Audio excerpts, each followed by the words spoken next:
pero wala kang pagkain sa bahay. Narito na ang sagot mga katropa. Ang super manok lechon. Napapawi sa inyong gutom at siguradong mapapa-analyze ka dahil sa tender juicy na jam mo pa at siguradong malinis at bagong katay buhat sa farm. Kaya super masalasa at pangmasa pa. Ano pa hinihintay niyo mga katropa? Takbo na sa Super Manok Panteño Siniluan at bumili na.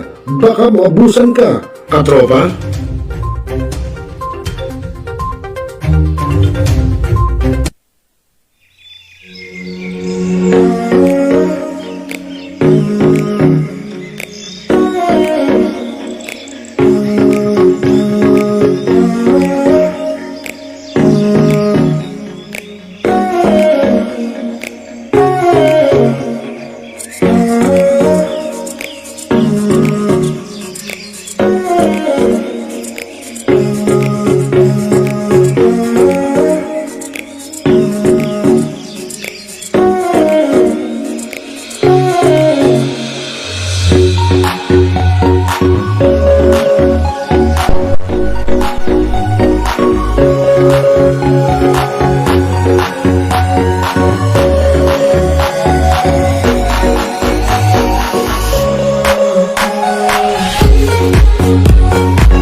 Now, we are Talakay, biggest destruction of dangerous drugs worth 1.7 Rebisahin, billion. opinyon, malawaking, aksyonan. Kasama si Rosel Lopez, ang inyong katropa sa pagbabalita. Dito lang sa Millennial Online TV. Tutok na mga katropa! Barangay, pangunahing unit ng pamahalaan lokal kung saan Dito pinag-uusapan ang bawat sinunod ng mga residente ng bawat barangay. Dito rin pinag-uusapan ng mga piling hanggang ma-opisyal na barangay ang mga proyekto para sa kanilang barangay. Kumustahin natin ang panunungkulan ni Kapitan dito sa Dalo Barangay sa Millennial Online TV Worldwide, ang katropa ng bawat barangay. Ating tinatapos ang ating pagpupulong. Maraming salamat po sa inyong pagdalo at tapos na po ang ating session. Enjoy na po tayo. Bayan, hatid namin sa'yo, saan ka man naroon ngayon. Clicks ko. Oras alas 8 ng gabi, oras sa buong Kapuluan. At syempre sa inyo pong programang Dalo Barangay, Bagong kwento. syempre dito lang sa Millennial Online TV News and Updates. Rosel Lopez po at your service ang inyong kabarangay. At ngayon po ay araw ng Sabado, ika-11, pala, masyadong mabilis. Ika-9 na po ng buwan ng Mayo taong 2026, no? At araw ng Sabado. At welcome po sa programang Tropa, Rosel Lopez at siyempre technical side si Mr. J. Stay informed, stay ahead. At magandang gabi po sa ating mga katropa, sa ating mga kasama sa Gun Safety Advocates of the Philippines o GSAP. At siyempre po yung ating mga kuya, ate, Buson, Prince of Eagles.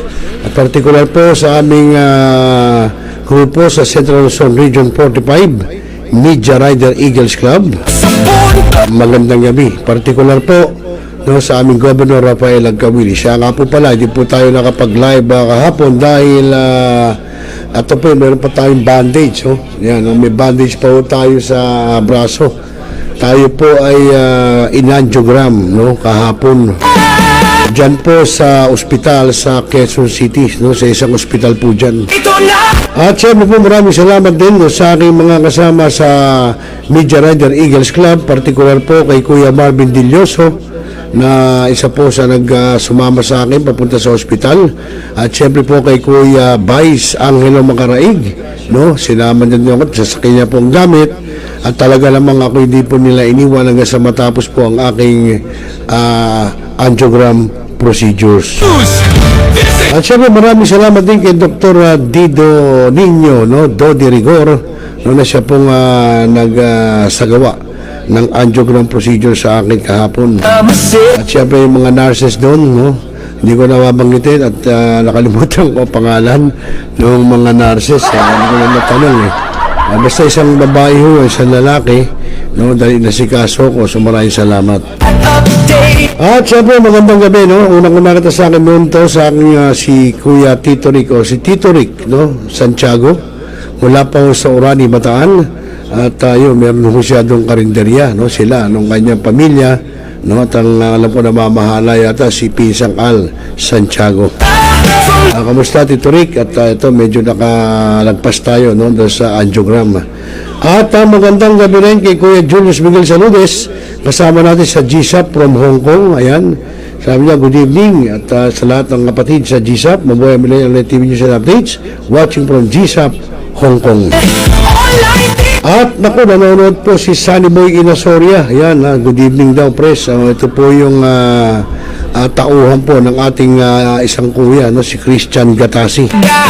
Diyan po sa may bandang Maninta, Valenzuela. No, sa kanyang hardware doon. Sa Quality Build Hardware, ayun. Isa po yan sa driver doon, si Sunny Boy Inasoria. Ayan, si Sunny Boy, yan. Nakauwi ka na ba sa inyo, Sunny Boy? O nandiyan ka pa rin sa barracks, dyan sa Quality Build? Ito kasi sa susunod, uwi ka muna. Paalam ka muna. Ayan, ito na yung nangyari. Outside, di ko lang buha tuloy. Di ba, natural yan sa mag-asawa. Okay mga kaibigan, tuloy-tuloy tayo. At ngayon nga, araw na Sabado. At yung itutunghayo natin sa inyo, yung pong ginawang pagtalakay nila Pretty Boy Dawang at ni Corix Man. Ito po yung recorded earlier, no? Noong ngayon lang natin i-picture, ito pong kanilang talakayan tungkol po sa Bureau of Jail Management and Penology at Bureau of Corrections o Bucor, no? Kami Ano ba pinag-iba niyan? Oo. Ayun, ako, nasabi ni Sunny Boy, di pa press. Yan ang sinasabi ko sa iyo. Ba't di ka umuwi? Kausapin mo, ha? Kailangan pakita mo, ha? Na ikaw ay hari sa inyong sambahayan. Pag umuwi ka, nakaganyan ka na dapat sa kanya. Dapat nakaganon ka na. Sunny Boy talaga. Mahirap yan. Umuwi ka. Kausapin mo. Kasalanan mo eh. Nandito na. Okay, tuloy-tuloy tayo mga kaibigan. Alas 8:12 na. 13 ng gabi. At tulad na sinabi ko nga sa inyo, itong hinahon natin sa inyo ngayon, yung ginawa pong talakayan nila Corixman at ni Pretty Boy Dawang tungkol po nga dyan sa Bureau of Corrections, no? At sa tungkol doon sa BJMP, no? Ano bang pagkakaiba niyan dalawang ano na yan, ha? Alamin natin sa kanila dahil po ito si kung hindi ako nagkakamali, ito po si katropang Pretty Boy Dawang ay retired, no? Retired from BJMP yata kung hindi ako nagkakamali. Basta nasa serbisyo siya. Ayan, hindi ko lang maano kung saan siyang sangay ng ating law enforcement unit, no? Pero siya po ay retired yata. Hindi ako nagkakamali, pero hindi ako sure. Malalaman natin mamaya, no, kay kasamang Corixman, no, kung talagang saan ba siya. At least si Corixman mo kasi alam niya yan nakasama ho niya yan no, kaya siya po nakakaalam niya. So alamin po natin na maya-maya, no, diyan po kay Corixman at Pretty Boy Dawang. Tawa tuloy ni Sunny Boy Inasoria. Hindi ka pa nakakawin, natatawa ka pa. Ikaw talaga, Sunny Boy. So, pero mga kaibigan, huwag natin patagalin. Ito ngayon na natin sa inyo, yung pong ginawang pagtalakay ni na Corixman at Pretty Boy Dawang dito po sa BJMP at Bucor. Narito po. BJMP versus Bucor, same mission, different laws, tonight clearing the confusion with Corixman. BJMP versus Bucor, same mission, different laws, tonight clearing the confusion with Corixman. Magandang gabi po sa ating lahat, Sir and Ma'am. Ito po ang Jail and Crime hosted by Pretty Boy Dawang. At pag-usapan natin ngayon, ito yung Bureau of Jail Management and Penology at ito yung Bureau of Corrections or ang Bucor. Before we start, no, tingnan natin yung the Bureau of Corrections or Bucor began in 1905 as the Bureau of Prisons under the American colonial government. Later renamed in 1989 and modernized by RA 10575 in 2013. So its mandate, safekeeping and rehabilitation of national offenders inquartered at New Bilibid Prison. While BJMP naman, so makita natin na Bureau of Jail Management and Penology or BJMP was formally created on January 2, 1991 under Republic Act 6975, separating jail management from the Philippine Constabulary Integrated National Police to professionalized local detention facilities. Its mandate, the same with the Bucor, safekeeping and rehabilitation of persons deprived of liberty, pero ito yung PDLs in city, district, and municipal jail. So, magandang gabi po sa inyong lahat. Sir and Ma'am, Kuya Prince Dawang po ito, o Pretty Boy Dawang, dito po sa ating Jail and Crime na FB Live, ginagawa every night to educate the public about Philippine justice and true crime. Ba? Pinag-usapan natin dito yung jail matters, police matters, and of course, yung trend ng crime incident sa ating bansa. With some leadership insight, discuss din natin yung ating criminal justice system. And tonight, aligned sa ating topic kasi current event po ito, na masyado na maingay ang Pilipinas ngayon. Kaya maiba naman din ang topic kasi nagkakaroon ng confusion. No? Kalituhan, rather, ang mga tao na pag may nangyari sa Bucor, akala nila ay BJMP rin. Vice versa din, pag may nangyari sa BJMP, akala nila yun ay Bucor. Kaya ngayon, linawin natin yan. Kasama natin ang isang kaibigan natin from the Bureau of Jail Management and Penology. Matatawag natin na na subject matter expert siya kung tatawagin namin sa mga instructor and professor sa training center. Kasi naging BJMP officer siya, naging jail officer siya, at the same time, dati nakapasok ito sa Bureau of Corrections. Hindi as Bidela, kundi as proud member of the Bureau, na ngayon ay nasa BJMP ulit. Anyway, sorry, hindi ko na-share yung link sa kanya para batiin sana natin. Okay?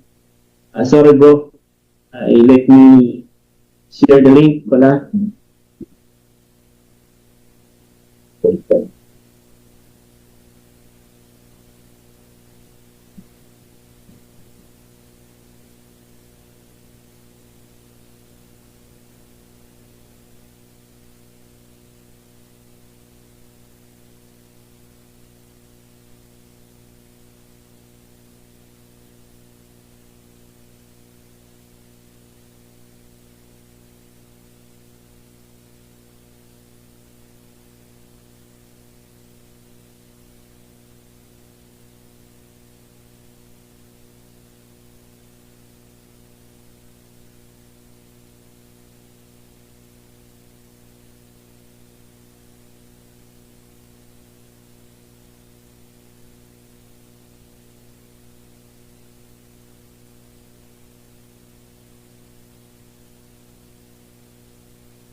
Okay. So, inantay natin yung ating invited guest tonight. At sa mga kasama natin dyan, serbisyo sa Philippine National Police, Armed Forces of the Philippines, BJMP, BFP, just keep approach me, pwede ko kayo invite para sa mga future topic natin. No? So, ngayong gabi, no, bago natin ipagpatuloy, Sir Sama.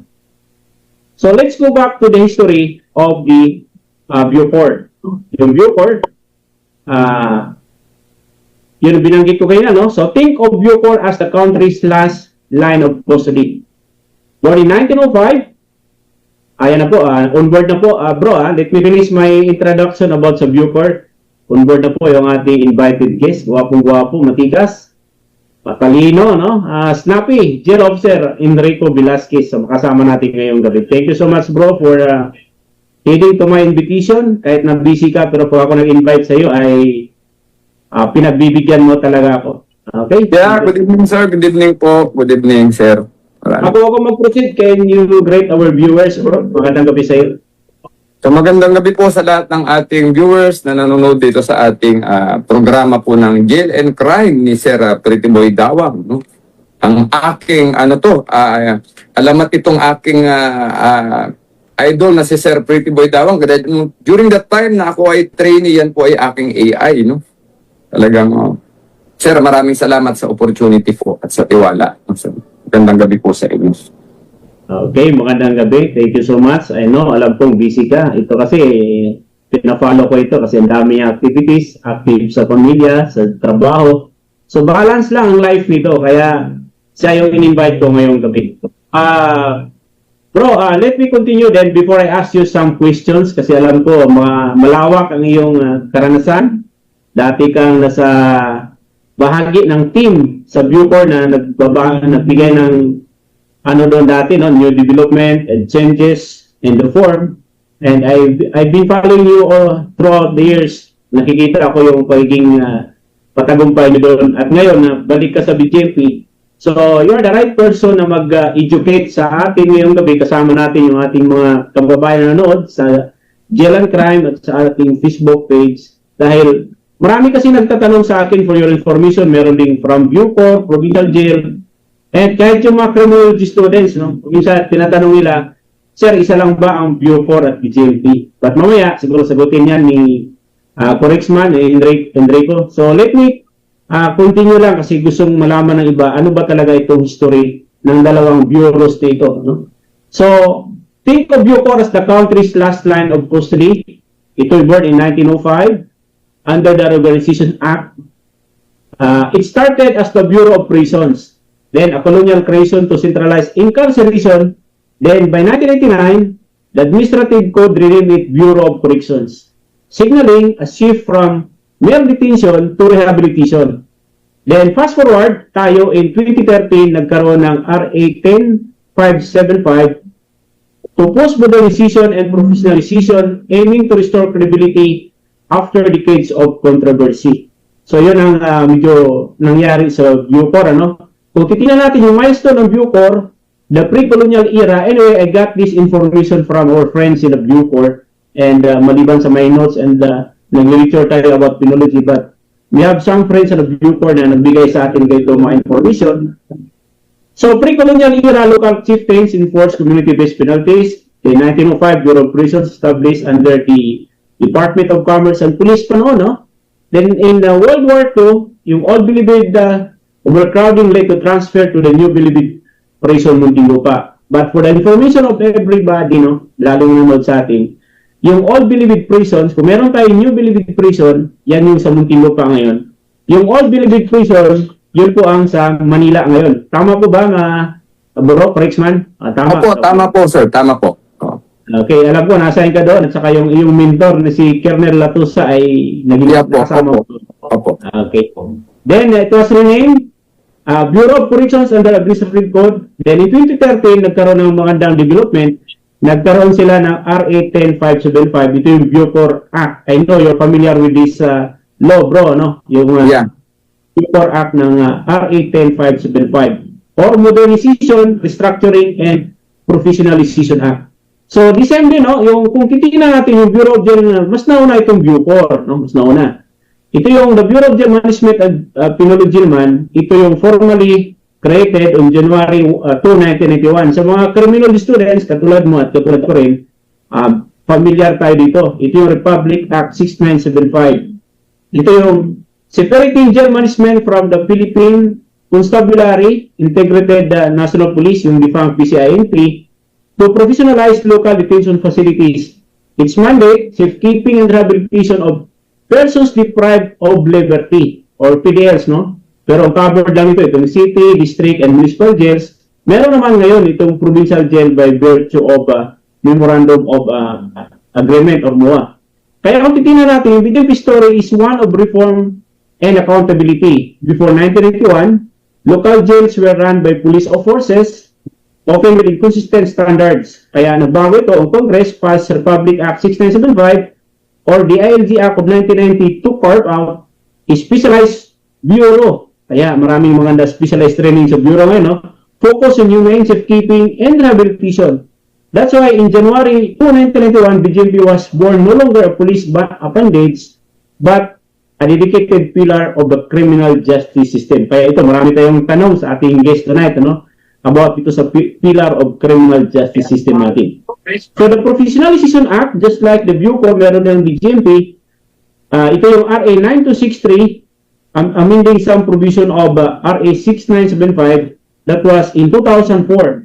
Then later strengthened its rank, ensuring jail officers were trained, disciplined, and bound by ethical standards. Today, ewan ko lang kung kabisado pa ni yung motto ng BJP ngayon, bro. Ano bang motto ng BJP ngayon? Changing lives, building a safer nation. Ayun, sakto. Kasi alam ko, kabisado nito. Sakto, no? Opo. Today, BJP operates under the motto, changing lives, building a safer nation. So, tama po yun. So, yun ang natin. Anyway, bro, any introductory words about sa BJP and Bucor aside from what I have mentioned? Actually, sir, nung nasa criminology pa ako, sir, no? Hindi po ganun ka extensive yung study natin sa penology, no? During the time na nasa college ako sa Philippine College of Criminology, kakarampot lang, sir, yung tinuturo regarding jail management and penology, no? During the early times na-create ang BJMP under Republic Act 6975, makikita po ninyo yung batas na nakapaloob. Ang BJMP ay kakapiraso lang yung part natin doon sa 6975, sir. Yung mga nanonood ninyo can review Republic Act 6975, no? Until such time po, nangyari po, nagkaroon po ng Republic Act 8551 na iwan si BJMP, sir, no? Naiwan siya, no? So, unang nag-professionalize ang PNP, yung tinatawag nating Mercado Bill during that time. If I'm not mistaken, that was 1997, first year college po ako nung time na yun, no? So, kaya ang tawag nila Mercado Law dahil ang naging author ng batas po na yan ay si the late Senator Orly Mercado, no? Tapos, pagdating po na naging na isa batas tong 8551, naiwan si BJMP, no? So, humabol tayo, sir, sa Republic Act 9263, no? Ang pinagkaiba po kasi during Republic Act 6975, ang mga jail officer at PNP personnel po ay 72 units lang, no? If you have NAPOLCOM examination, pwede ka na pong pumasok as Police Officer 1 and Jail Officer 1. Same thing with Fire Officer, no? Yung Fire Officer 1, no? Sa madaling salita po, nakahabol po ng professionalization po ang BJMP. That was the year 2003 under Republic Act 9263, no? From that time then on, nagsimula nang mag-professionalize ang BJMP, no? Pero inabot ko pa, sir, yung payak na kalagayan ng BJMP, no? Opo. Until such time, nagkaroon tayo ng 2007 manual. Tama, sir? Kung nare-recall natin, sir, di ba? And then later part, 2015, revise na naman yung manual ng BJMP, no? Sa madaling salita po, ito po yung mga stages ng, alam niyo po, yung system ng BJMP ay talagang nailalagay sa proper order, no? Anong panahon natin, Sir Dawang, no? Tayo ay nag-i-innovate sa jail kasi wala pa talagang in place na system how to run, how to manage a jail, no? Talagang, kumbaga, yung talent at skill lang natin ang nagsusurvive sa operation ng jail, no? Maalala mo yan, Sir Dawang, no? Kulang tayo ng personnel pero na-isusurvive natin ang jail, no? Yes, correct. I agree. Imagine, Sir Pretty Boy, during nung nandoon ako sa Navotas City Jail, may 4 akong designation, no? Tapos may 2 pang hindi nakalista, no? Oo, sa aking 201, no? So sabi ko, ano ba naman ito? Ba't pa ako nag-BJMP? Mas masahol pa pala sa pulis itong aabutin ko. Kasi kaya ayoko nung sabi ko, PNP, 12 hours ang duty, Sir Pretty Boy. Ang BJMP, 8 hours. Pero at the early years of my service, na-expose po ako sa trabaho masyado. Sabi ko, parang lugi yata ako, Yung mga classmate ko, pagkatapos dumuti ng 8 hours, ayun na sila enjoy na sila, painom-inom na lang sila. Basta na-enjoy nila yung time, ako hindi, no? Tapos yung problema ng warden, problema mo rin, sir, no? Kasi nga, troubleshooter, sa madaling salita, no? Pero yun na nga po. Thank you, bro. Bago yung tutuloy, marami kasi gusto na magpa-shout out. Batiin muna natin yung ating kasamahan bago kita balikan, no? So, batiin natin ang good evening, no? Sila Sir Emerson Sanuan, shout out. Julius Saloris, makasama natin ito sa GSAP, Chief Advocates of the Philippines, no? Watching from Hong Kong, ito kay Van Ryan Morico Mulido, good evening everyone, sabi niya. Shout out, Jabal, nag-conduct ng knowledge sharing sa tropa, okay? Ma'am Evelyn Santiago, then Lakay Gurot, Tusita Dawang, and the rest. So marami naman sa atin ngayon, Sir Greg Obias, Nino Pasqua, RB and Montimor Hernandez, Lintig Iloco, Ampuan P. Asnawi, Dinis Mosing, Sir Renante Isip, and Sir J. Chanuba. Makakasama ko rin dati ito sa jail, bro, no? So, in addition ka na doon sa sinasabi mo, tama po yun, no? Napakahirap yung duty natin. Hindi lang mahirap ang duty, kulang sa logistics, halos lahat ng support kulang talaga. In fact, ang story dito, yung BJMP bago nabuo, no? Di ba, yung Republic Act 1675, nagkaroon ito ng, kumbaga nag-entice sila, nag-invite sila, nagkaroon ng only 500 personnel ang nagsimula ito Kaya, saludo tayo doon sa mga 500 personnel na nagbuo ng BJMP. So, before under yan sa Krami, doon sa Krami opisina na yung Office of Jail Management and Penalty, yung OJMP. Then, nung 500 na yun, nag-invite sila, pag mag-transfer ka sa BJMP noon, bibigyan ka ng turang hire. Turang hire, yun ang story noon. Then, the first BJMP chief, sa mga criminal students, kilala nila ito na the father of BJMP ay si General Charles Mundiha. Isang lawyer yun from isang Ilonggo descent, no? So, gano'n ang nangyari. So, I agree with you kanina yung sinasabi mo, ang dami mong designations, no? Kaya, let me ask you, bro, no? Para for the benefits of our viewing public, kasi marami nagtanong, sinong guest natin. Kaya, parang introduce ko lang guest natin. Let me ask you about your background and length of service, bro. So, bago ka nag-join ng BJP, Then, anong taon lumipat ka sa Bucor? Then, how many years you stayed Bucor? Then, kailan ka lumabas ulit, bumalik sa BGMP? Can you share that to us, bro? Para sa mga kababayan natin nanood, lalo na sa Jail and Crime at saka sa page po ninyo, no? Okay, para ano po yung background mo, yung length of service, kailan ka lumipat sa BGMP, anong taon yun, at gaano ka katagal doon sa Bucor? To start with, sir, bago po ako pumunta ng BGMP sa active service sa atin sa Jail Bureau, ako po ay company investigator po, no? Ako po ay nagsilbi munang investigador sa private entity. After which, pagdating po ng 2005, no, 2006, nagkaroon po ng recruit ang PNP at ang BGMP, no? So sabay po nating ina-plan. It so happen kasi sir sa BGMP during our time. Basta pasado ka ng neuro nung araw, mabilis ang process sir, no? Opo. Mabilis. Napaka-importante kasi doon ko nakita po yung importance ng neuro sa BGMP kasi nga sabi ko ba't ganito tong BGMP? Nagbabantay lang naman ng preso, ba't ang higpit-higpit ng neuro, no? Okay. Biro mo, Sir Pretty Boy, nung nag-apply po ako sa Bureau, parang 40 plus kaming taga-Philippine College of Criminology, no? Alam mo ba, Sir, na kaming dalawa lang ni JO1, ni Reynante Anipot ang pumasa, Sir, na PCCR graduate din. Ang daming bumagsak, Sir. Po, ang I know him. Yeah. Doon ko nakita, sabi ko, ba't kaya ganito kahigpit itong BGMP na to sa neuro, no? Doon ko po na-realize nung nandoon na tayo sa Real McCoy, nung nasa jail na tayo, nasabi ko talagang iba pala yung pressure, iba pala yung demand ng trabaho. Doon ko lang naintindihan, sir, no?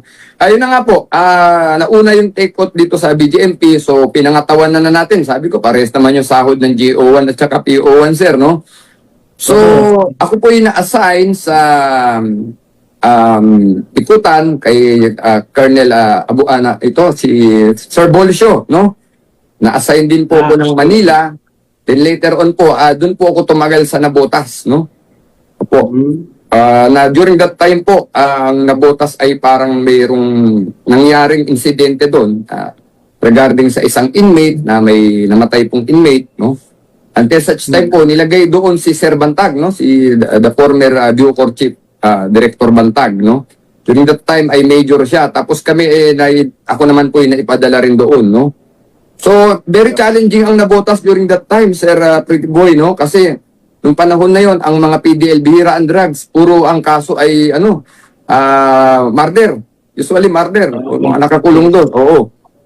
Na-assign po ko doon. Ako po ay naging Intelligence Investigation Unit Officer. Ako at the same time, naging liaison officer, naging custodial pa po ako doon. At tapos, naging ano pa po ako doon, yung parang anong araw, hindi pa uso yung CRS sa jail, parang CRS na ako. Nagiging driver din, Sir Pretty Boy, no? Pag walang driver, kasi nung panahon namin, hindi uso ang driver. Kaya ito sa mga nanonood sa atin, yung mga batang jail officer ngayon, pakinggan ninyo. Naging driver, CRS, investigator, custodial, grabe, all around. Opo. Pero ngayon, pansin ko, no, isang signisyo lang. Bawal na po yung nag-overlap ng yung multi-function, bawal na po sa atin ngayon sa manual yan. Kung ano lang yung designation mo, sir, yun na lang yun, ganun na lang, no? Ay, yes. Pero during our time, wala po tayong choice, no? Wala tayong choice kasi nga, kulang tayo sa tao.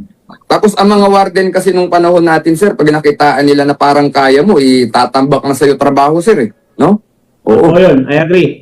Ganun po. Ako nga nung araw, talagang hindi ko lang, syempre, may official yung parang sabi ko, ba't ako na lang palagi, wala na bang iba, no? Talagang, pero you cannot complain. Wala pong hindi uso ang complain nung panahon namin sa bureau. Ano lang yun, palo lang ng palo yun. Oo. Kasi meron tayong trend to follow tayo. Be first before you complain. You must be a good soldier pag BGMP ka ng araw. Oo. Yan, ganun po yun. Biglang ipapatawag ka ng warden mo, pagpunta mo sa opisina, kunyari, almusal kayo, maya-maya may pipirmahan ka na. In addition to his function, ganyan palagi ang nangyayari sa akin, no? Nung nasa Nabotas, no? Yes, bro, batiin ko lang ito, manonood sa atin. Marami nanonood sa atin ngayon, ha? Pag ikaw ang guest ko, maraming manonood, ha? So, thank you so much. Okay, dito, no, si Sir, maraming nanonood. Binabati ko lahat nanonood sa atin, lalo na yung from US, si Sir Tads, no? Sir Tads Daily, mga dayo kanyang topic nanonood sa atin. Bro, sa having you heard, no, na binabanggit mo yung experience mo, ito kasi may mga issues na lumalabas. Yung bang Bucor at BJMP, sila ba ay, are you aware yung term na LIA? Yung LIA? Opo. Yung LIA, yung Law Enforcement Administration? Actually, bigyan natin ng trivia yung mga kapatid natin sa ano, na itong mga nanonood. Sa Amerika kasi, Kaya, hindi... itong tanong ko sa'yo, yung BJMP ba party siya ng LIA? Or party siya ng uniform personnel ng ating bansa? Yeah. Sa RA 9263, it is clearly defined, Sir Pretty Boy, no? Nakalagay doon, ang BJMP is a recognized uniform service at it is a counterpart of the Philippine National Police and the Armed Forces of the Philippines. And it requires the same sacrifices, risking their lives and limbs in the line of service. No? Meaning, maliwanag po yan, no? Nakadefine po yan sa ating Republic Act 9263. So, yung mga nanonood po, you can verify the law, you can revisit yung batas po. So, the law itself is saying that ang BJMP po ay talagang uniform service, counterpart of the Philippine National Police and the Armed Forces of the Philippines, Sir Pretty Boy. Okay. So, having said that, that BJMP is also part of the Law Enforcement Administration or uniform personnel categorized as uniform personnel. What about Bucor? Are they categorized as LIA or uniform personnel din? Alam mo, sir, ang category kasi ng ano, no, I cannot say exactly na they are uniform service, no, kasi ang nakalagay kasi, sir, sa Republic, sa RA 10575 ay hindi nakadefine talaga, sir, no? Oo. Ang nakalagay po kasi doon, sa mga bagong nanonood sa atin, yung binabanggit yung 18575, yun ang Bucor Act po, no? opo. Nakalagay po kasi doon yung pinakamalapit sa atin na parang it's not defining that is their counterpart. Pero nakalagay doon sa 10575 at par with the benefits of the Bureau of Jail Management and Penology, no? Whereas ang BJMP kasi well-defined po na recognized at counterpart of the Armed Forces of the Philippines and the Philippine National Police. At nakalagay rin doon requiring the same amount of sacrifice, no? Risking the lives and limbs in the line of service or duty. So it was clearly defined by law kasi that is written, that is clear, no? Sabi nga po, that is explicit, no? Pag sabi natin sa statutory construction, sir, di ba, no? Okay. Opo, alam ng Sir Pretty Boy kasi si Sir ay ano rin ito, graduate din ng law, no? Opo. So, yung batas po mismo ang nagsasabi ng mali lang. Now, ang concern ko po, pag titignan po natin, kasi yung Bucor, it's a unique organization, sir, no? It's a very unique organization. Kasi, in the first place, siya lang po yung uniform service na nasa ilalim ni DOJ, no? Oo. Okay. At the same time po, ang Director General po ng Bucor ay... Pero ano bro, let me cut you, yung NBI ba? Under ng DOJ din ang NBI, maliban sa Bucor. Opo, pero ang NBI po ay they are civilian ang kanilang category, no? Oo. Civilian agent, no? Ay hindi sila po classify na uniform service, no? Whereas kasi itong ano, kaya unique si Bucor, sir, ang ano nila, sir, ang traditions nila parang sa atin din, no? They wear uniforms, their custom and tradition is aligned with the uniform personnel. So, kaya po medyo unique yung unique yung status ng Bucor. I'm saying this na unique siya, sir, kasi they're wearing uniform, they're functioning like a uniform service, pero ang kanilang staffing pattern is far more different with the PNP, the BJMP, and the Bureau of Fire together with the Armed Forces of the Philippines. Kasi po, ang kanilang Director General po ay USEC, sir, no? USEC. USEC po talaga, undersecretary po ang category ng kanilang Director General, no? So that is why, Sir Pretty Boy, nung nandoon pa ako sa Bucor, sinuggest ko po yan sa Director General na we need amendment doon sa Republic Act 10575 na fully dapat po magkaroon ng, sana nanonood po yung mga mga opisyal ng Bureau of Correction, sana makarating ito kay Sir Katapang, no? Mahalaga po na talagang yung staffing Parang meron akong na-recognize dito na note from Bucor Parang meron kanina. Pero ako nakita nanood from Bucor. Let me check. Oh. Anyway, ano kasi, natatabunan. Pero meron akong nakita kayo na may nanood na from Yeah. Bucor, no? So, ito naman po tayo hindi naman nagmamagaling or nagpapaka-eksperto. I'm saying it because of my experience kasi nakapag-service tayo sa Bucor, no? Nakita po natin yung kalagayan ng mga personnel at saka yung system, no? Kaya ko po sinasabi, Let me ask you pala, ilang years ka doon sa Bucor? naka 3 months ako doon, sir, pero mabigat kasi yung naging tasking ko kay Director Bantag, kay Yusek Bantag during that Okay. time kasi Malaki nga na yun. Matapos na yun. Oh, okay. Sige bro, continue. Nung nandun kasi ako, sir, actually, hindi ko rin alam kung ano talaga totoong designation ko, no? Nag-deputy ako doon ng DRDC, tapos pati yung inspection ng mga OPPF. Ang tawag yung mga OPPF, yan po yung mga colonies na under the command or control of the Director General ng USEC, ng Bureau of Correction, no?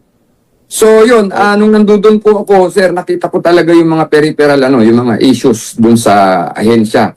Tapos, nung una talaga, sir, Pretty Boy, di ba napag-uusapan natin, akala ko, we have the same structure, no? Kaya nung Okay. nandun kami, sabi ko, madali ito, inject lang natin dito kung ano yung meron yung, yung BGMP, no? Naalala mo yung kwentuhan natin before, sir, no? Okay. Parang 5 years ago. Parang nasa Bucor pa ako, no? Nagkikwentuhan tayo, parang very confident ako na sabi ko, madali lang ito. I-inject natin yung meron yung BGMP dito, and the rest is, easy. Pero nung binigay na po sa akin yung DRD, yung RDC, ako po yung deputy ni yung ating dating director superintendent po, Ano si yung Sir Tan. RDC stands for, bro? What RDC stands for? Reception and Diagnostic Center, no? Opo. Okay. Oo. Tsaka yung yun po yung sila po ang nagka-classify ng mga bagong commit na inmate from PDL from our municipal and city jails, no?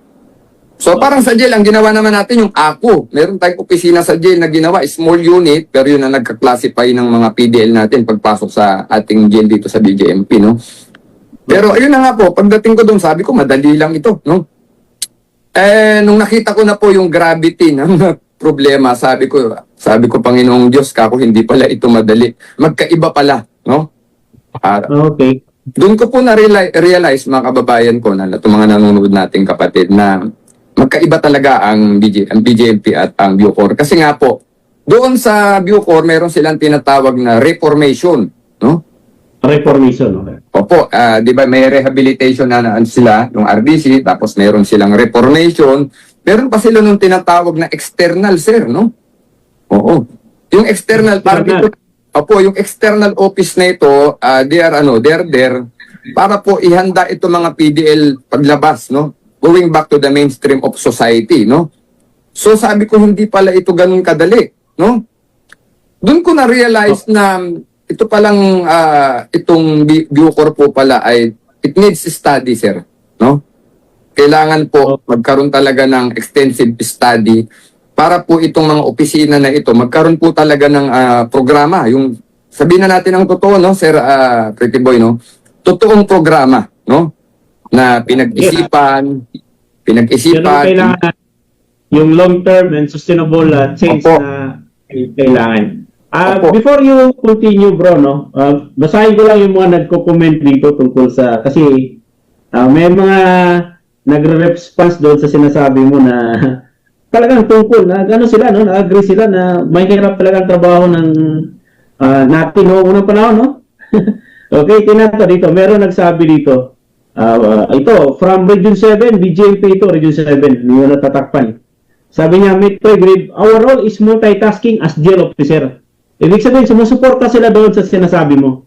At meron din watching from Tacloban City, sabi niya, nice seeing to both of you, sir. Pretty Boy, sabi niya, classmate kayo, no? Then, magandang gabi po, watching. Okay, ibig sabihin yung iba dito, nag-concur sila sa sinasabi mo, no? Ang hirap Minsan mo, nga, no? Sir Pretty Boy, no? Nagiging sepulturero pa ako, no? Ano yung sepulturero, no? Kasi pag hindi Okay. na kine-claim ng pamilya, pinalilibing namin yan, no? Tayo na nagpapalibing, no? Yes, same experience with us, no? In fact, Kaya, dati alam mo, yung- Sir Pretty Boy, no? Nagpapasalamat ako until now. Sana nanonood makaabot kay Sir Toby Chanco, ang dating mayor, Congressman Toby Chanco, no? O, kasi nung time na yun, sir, ako po ang uma-attend lagi every Monday sa meeting kay Mayor Toby during the time na siya ay mayor, no? Marami Ang po mayor akong pala natin pinalibing. ngayon ay congressman, di ba? Congressman po. Opo. Ay, every Monday po. Kaya po ako nung time nung araw, bawal ako mag-leave. Hindi ako pwedeng mawala sa jail kasi every Monday may ako uma-attend ng meeting sa mayor, no? Marami po akong pinalibing na hindi ko kamag-anak, mga kapatid, no? O, pati kamag-anak ng preso, pinalibing ko. Kaya nga sepulturero, para rin akong sepulturero bukod sa jail officer, no? Pero yan po, Kita niyo nagagawa ba- natin. Kita niyo yung mga kababayan, ang pusong jail officer, napakahirap ng trabaho. Kahit di mo ka ano-ano, pero ang burden nasa sayo. Anyway, yun ang call of duty yun. Tawag na call of duty talaga. Well, thank you bro sa mga experiences na ni-share mo. Pero ito, may isang tanong pa. Kung kanina ay na-resolve natin yung about sa LIA, no? BJP Viewport.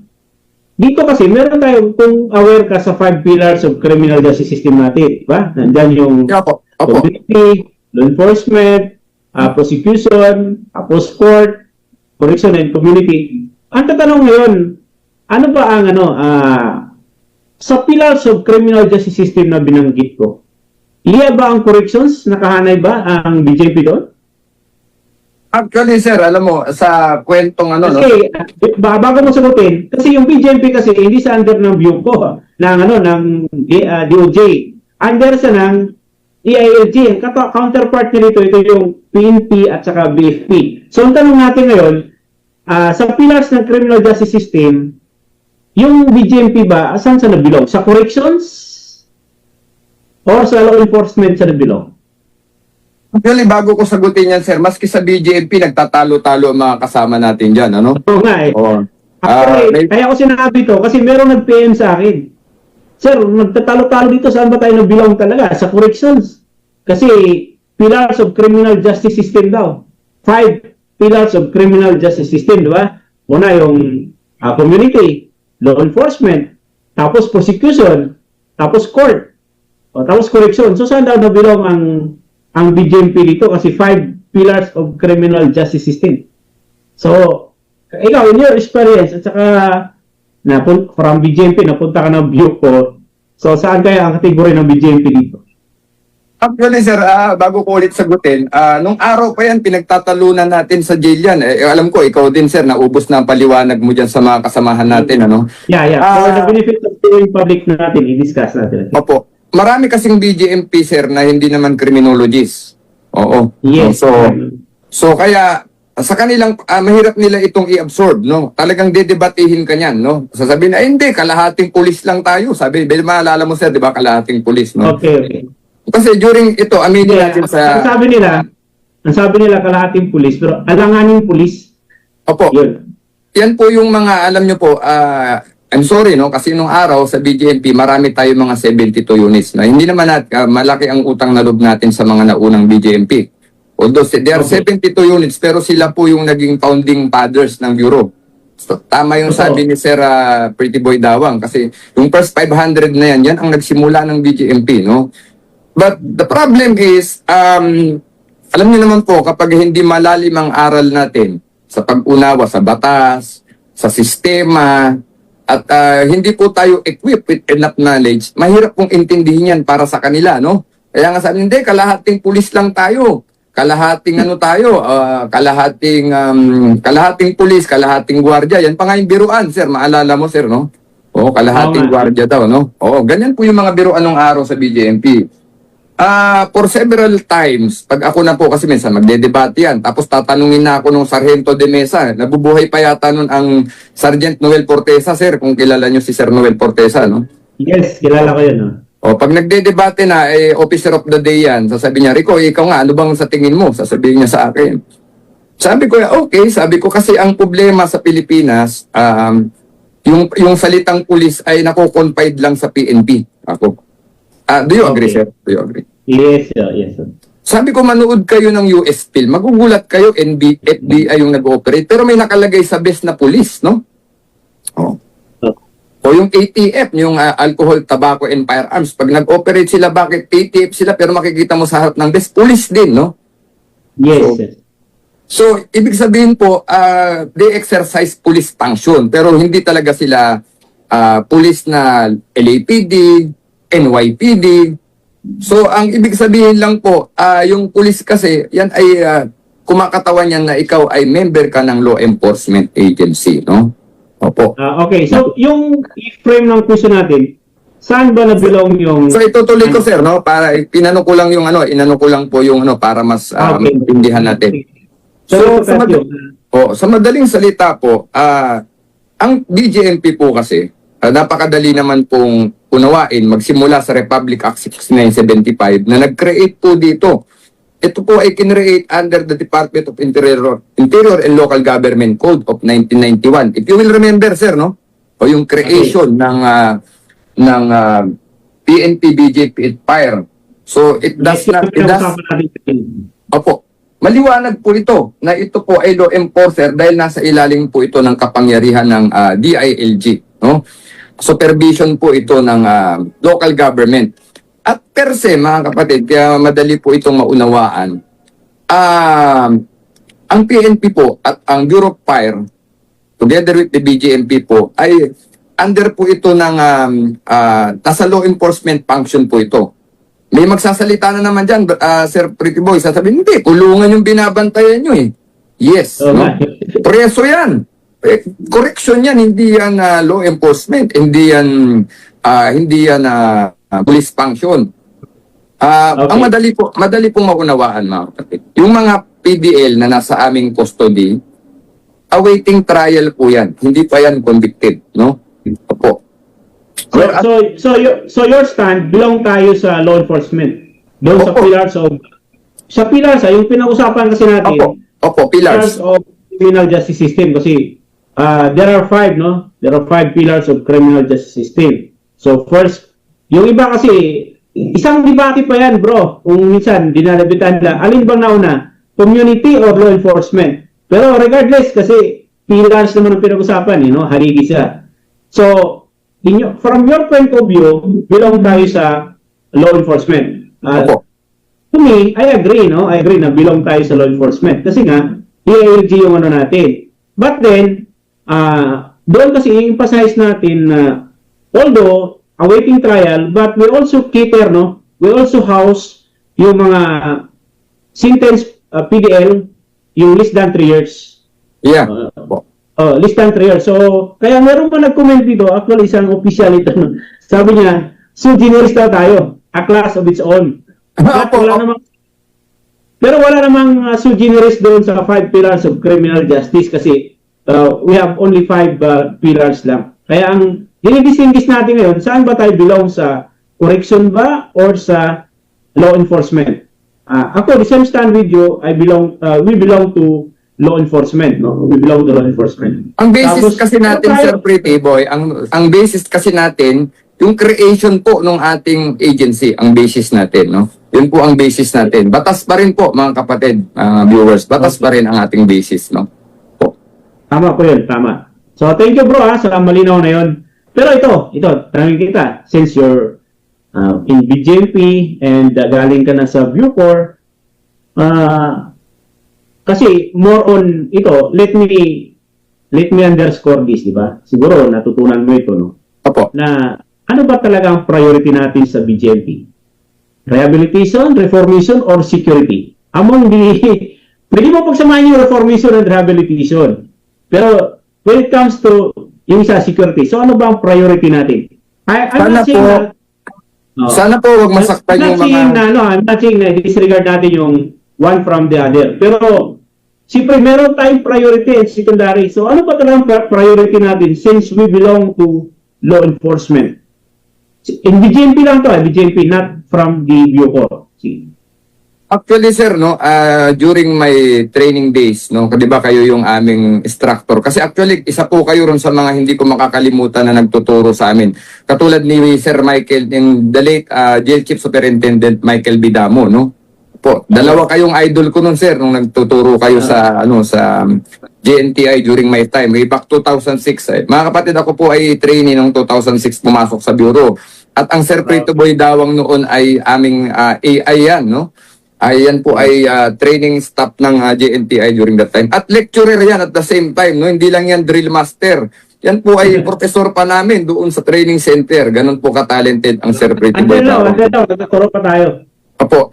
Alam niyo po, hindi ko makalimutan, sir, yung sinabi niyo sa amin noon na ang talagang main na trabaho ng BJMP is security and control, no? Opo. Pero nung sinabi po niyo yun, tinandaan ko, no? Tinandaan ko, sabi ko, BJMP security and control, no? Kasi criminologist naman tayo, kumbaga, madali tayong makakatch up, no? Pero nung mga time na yun, hindi pa ako seryoso, sir, nung sinabi mo yun. Hindi ko pag madinidibdib, no? Kasi pag trainee ka, ang gusto mo, sana makadiskarte ko ng hopya kasi gutom, eh. Diba? No. Oo, pero hindi ka makadiskarte ng hopya pag on duty si Sir Pretty Boy Dawang, talagang mamalasing ka sa training center, no? Pero, yun na nga po, narinig ko yung... Wag lang magpahuli. Wag lang magpahuli. Huwag ka lang magpahuli, no? Pero sabi yung sinabi po ninyo yung security and control, yan talaga ang dapat na, yan ang mandate talaga na hindi dapat nanineglect ng isang jail officer. Natandaan ko yan, sir, no? Na-realize ko na lang yan, sir, nung nasa jail na ako. Tsaka, considering the fact, sabi ko nga po kanina, kulang sa personnel, dilapidated yung jail, no? Lalo nung napunta ako ng Nabotas, sir, no? Ay, yung bakod, napakababa na. Tapos yung mga barbed wire, kalawangin pa, sir. Nung napunta ako ng... Kumbaga, kung ang PDL ay hindi takot sa personnel, lulundag lang po yun. Baka mag-jumping jack lang yun, nakatakas na yun, no? Ganun kababa yung aming bakod sa Nabotas nung time na yon, no? So, hindi lang tumatakas yan because of respect, no? Pero dilapidated ang jail, kulang ang tao. Makikita po talaga ninyo na napakahirap ng kalagayan ng BJMP. Doon ko naintindihan, sabi ko, tama yata ang Sir Pretty Boy Dawang, kako. Kasi kako, dapat pala talaga i-priority rito yung security and control, no, sir, no? Yes, yes. Mas naintindihan ko pa po yan habang tumatagal ako sa serbisyo, no? Kasi ganito yung stand ko before you continue. Before ako nasa ng training center, nasa ako sa Mindanao. Then, nasa kami sa isang unit. So, nagkaroon ng yung Religious and Reformation Program activities. So, yung aming senior officer, pinapalabas para ipa-attend. Para pa-attend. Ngayon, dalawa kami ng body ko, ang concern namin security, baka ma-overpower kami. Kasi, ano doon is, tatlo lang kami duty, tapos ang PDL namin is more than 100. 100 or 200 plus yun. Ganon. Ngayon, ang ginawa doon ay, baka ma-overpower kami. Then, nagkaroon kami discussion. Sabi niya sa akin, yung officer na yun, officers actually, ang aming disagreement is hindi dahil sa kinukontra ko siya. Ang disagreement namin about sa security. So, nagkaroon kami ng exchange of ideas. Kung hindi siya mag-attend ngayon ng reformation program, may kaso ba ako? Sabi niya, meron. For failure to follow order, you might be charged of insubordination. So ayaw ko naman, i-charge ko na insubordination. Pero sabi ko, sir, what if meron akong security precaution at saka security reason? Kasi konti lang tayo, baka biglang tumakas. What if hindi natin siya nabago ngayon? Pagpasok niya, loko-loko. Paglabas niya, loko-loko pa rin. May kaso ba tayo? So, hindi siya nakasagot. Sabi niya, beyond my control yan, hindi ko masagot.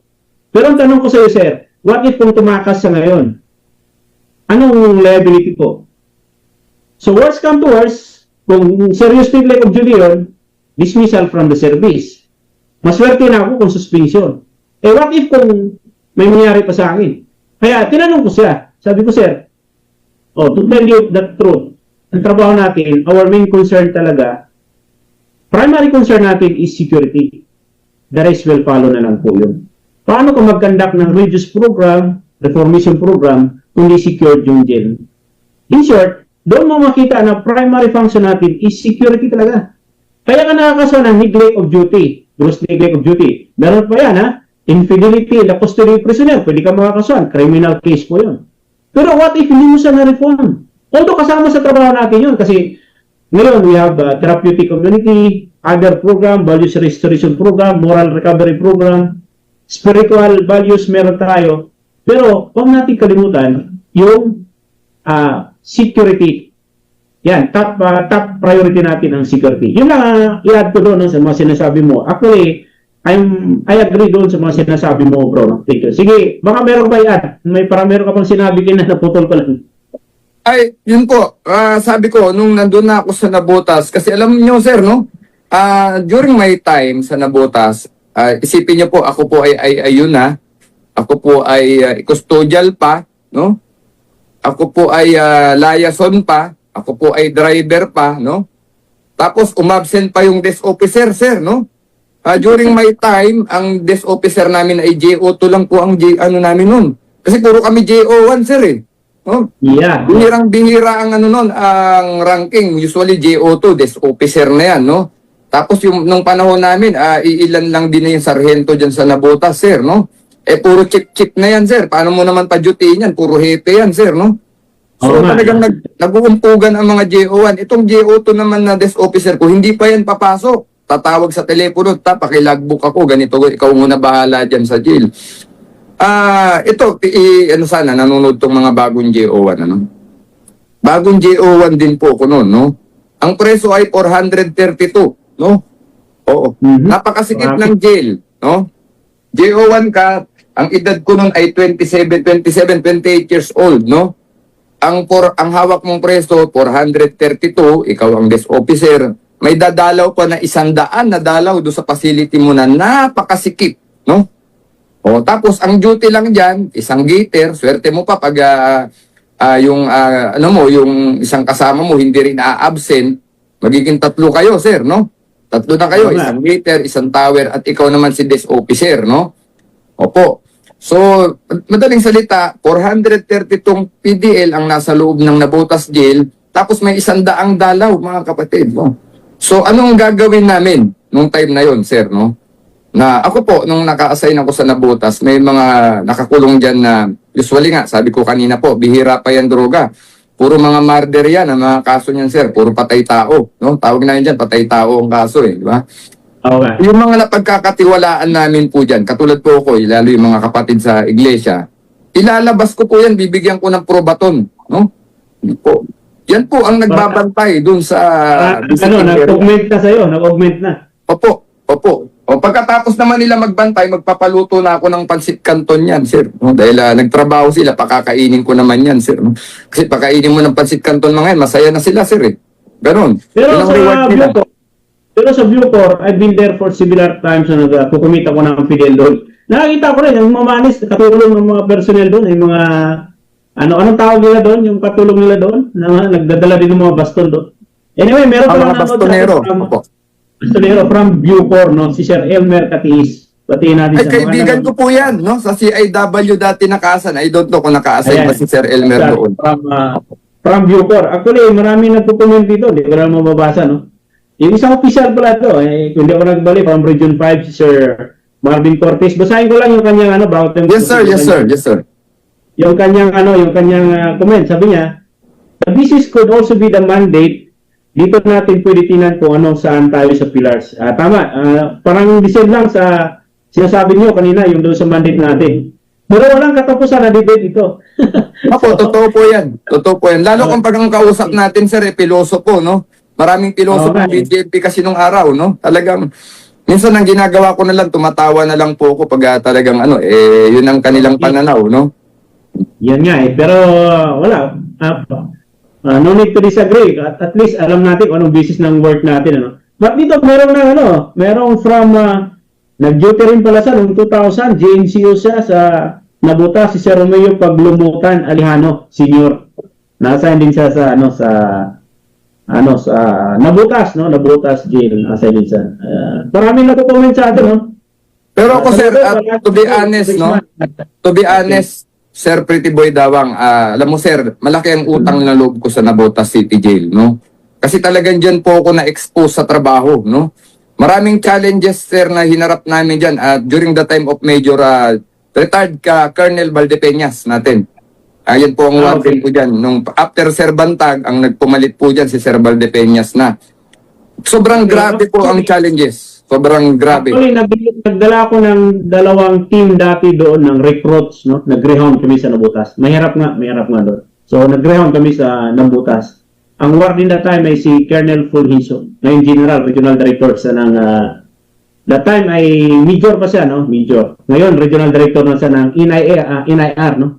Ng Negros Islands Region. Yun ang warden dati nung nag-ground kami doon, Operation Ground. Anyway, maraming salamat at thank you dito sa mga nagko-comment at sa mga nanonood sa atin. Ito po ay hindi to judge, to blame, but for education lang po ito, mga sirs and ma'am natin. Ito pa, meron akong mga na-discussion natin, ano? So, ibahin namin natin, discussion natin. Di ba merong, aware ka ba sa Senate bill na last 2 weeks ago na na-feature natin, nagkaroon ng deliberation, yung Unification Act? Yung gusto Opo. ilipat yung BJM, ang provincial jail sa BJP. Opo. Aware ka ba doon? Opo, Pero sir. kung Opo. ikaw tatanungin, dahil galing ka na sa Bucor, nag-BJMP, nag-Bucor, bumalik ulit sa BJMP, pwede mong sagutin o hindi, pero opinion lang naman to, no? Papayag ka ba na pagsamahin na lang ang Bucor at BJMP sa isang departamento? To be honest, sir, no? To be honest, kung titignan po natin, iba po kasi yung structure, no? Ng BGMP at saka ng Bucor, no? Sa atin po ay temporary confinement, no? Ang Bucor naman ay sila po ay nandoon sila sa tinatawag na long-term incarceration. Matagal pong nakakulong ang PDL sa kanila. Yung iba naman ay life imprisonment, no? So madaling salita po, there is a unique environment doon po sa Bureau of Correction compared sa atin na mga temporary confinement lang. Makumbik man yan, 3 years lang po yan, lalabas din sa atin, no sir, no?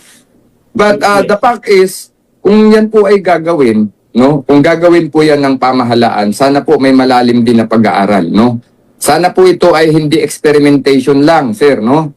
Dahil gusto ko lang ni Sir Pretty Boy Dawang, gusto lang ni ganito. Meaning, ang ibig ko sabihin po, sana po wag tayong mag-rush na gawin ito kung wala pong in-depth study. Yun din po yung kaninang sinasabi ko, sir, no?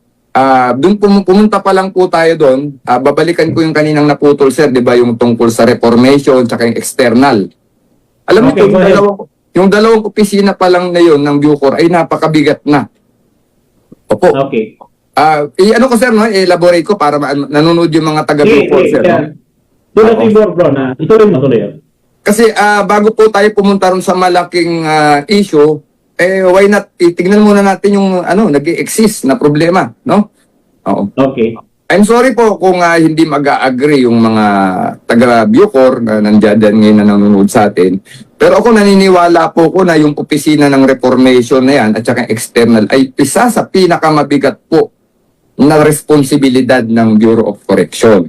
So tatanungin mo ako, sir, Sir Pretty Boy, bakit mabigat yung dalawang opisina na yun, ano? Oo. Okay, sige bro. Kasi po, yung opisina na yan, tatlo pong magkakarugtong yan. Yung RDC, ika-classify, pagdating na po sa, kung ikukulong yan sa medium, maximum, or minimum, dyan na po i-inject yung reformation and rehabilitation program. Tama, sir? No? Tama. Sana po napapalo ng mga nanonood. Ngayon, pag ang PDL po ay palabas na, pupunta na po siya ron sa external, no? Itong opisina na to, ito po yung maghahanda sa kanya para ibalik siya sa mainstream of society. So, bakit ko po sinabing mabigat itong tatlong opisina na to? Dapat po ito ay mag-function ng maayos. Diba? Okay. Bilang correction institution, itong tatlong opisina po na ito ay dapat magkaroon po ito talaga ng programa na sinasabi nating sustainable, doable, at talagang effective program. Kasi mabigat po isipin niyo po, pagdating sa loob, i-reform. I-classify, i-reform. After i-reform yung PDL, ihanda siya sa paglabas ng externals, no? Yun yung tinatawag natin sa jail, sir, na yung aftercare, no? Maalala mo yan, gumagawa tayo ng mga ganyang programa sa jail, yung aftercare. Pero hindi natin nasusustain, sir. Ang ginagawa din natin, actually, may ibang mga regions, meron silang aftercare program. Pero nagagawa natin pero we cannot sustain it kasi wala naman tayong budget para dyan, sir, no? Nagagawa natin yan kasi may mga Hindi kasama sa budget yun. Walang budget intended doon. pero nagagawa natin yan because nag-i-innovate ang mga BJP. Meron tayong mga service provider, no? Kami po sa Manila City Jails, ang ginawa po sa Manila City Jail, ginawa namin ni Ma'am Bitor, ni Colonel Bitor dyan, nakipag-coordinate pa po ko sa isang eskwelahan na nagtuturo ng computer para paglabas ng PDL, marunong na po siyang gumamit ng Microsoft, no? Kasi yung computer literature po, kahit hindi ka naman college graduate or ng computer science, pag marunong ka, magkakatrabaho ka na, pag marunong ka sa computer, no? So ginagawa natin yan, sir, nang walang pera na na pinopondo ang gobyerno, no?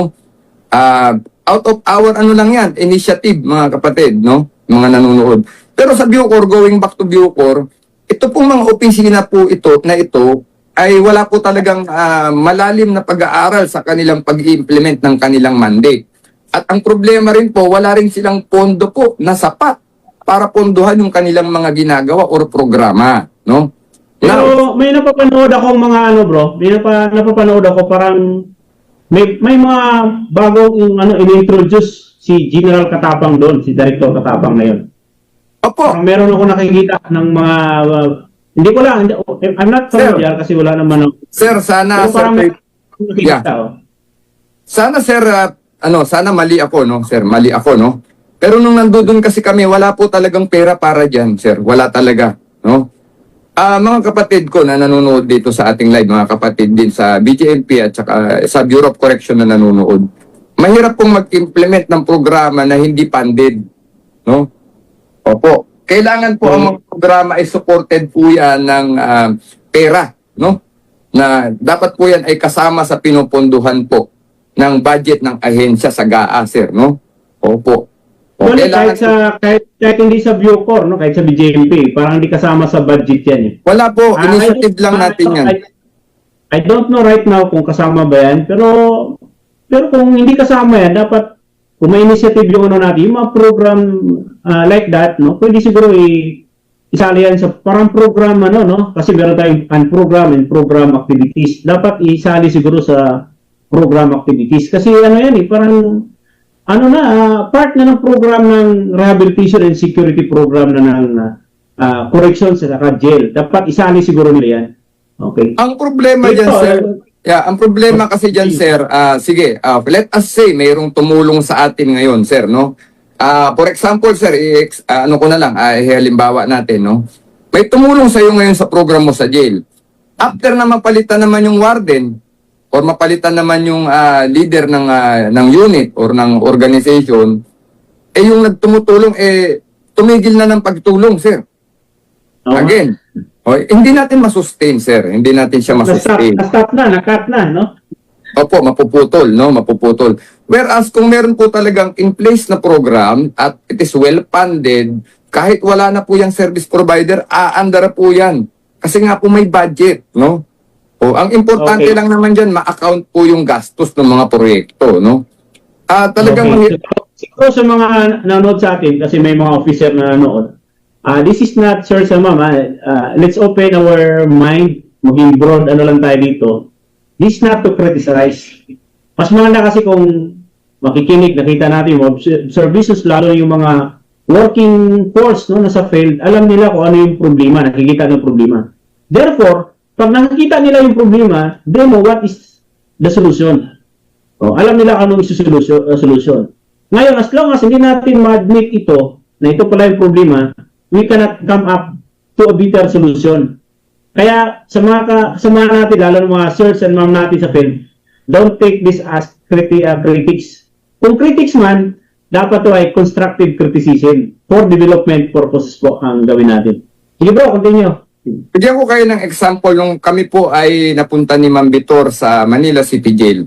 What we did, pandemic time ito, Sir Dawang, no? Pandemic time. Okay. What we did, gusto namin talagang matulungan yung mga PDL. Ang ginawa namin ni Ma'am Vitor, nakipag-coordinate kami sa TESDA, sir, no? Oo. Okay, Sumulat kami sa TESDA, siguro nakadalawang balik ako sa TESDA, sir, no?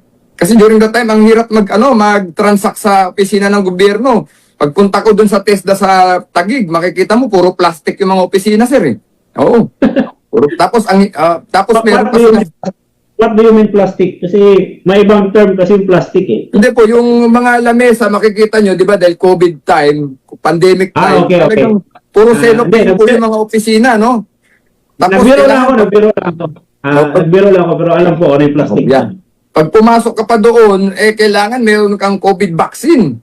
Tapos meron pang minsan skeletal sila kasi hindi sila lahat duty, no? Minsan wala po yung kakausaping tao. Siguro mga 2 or 3 beses akong pabalik-balik. Ang ginawa namin yun, ang hirap no panahon ng pandemic, no? Ang hirap po.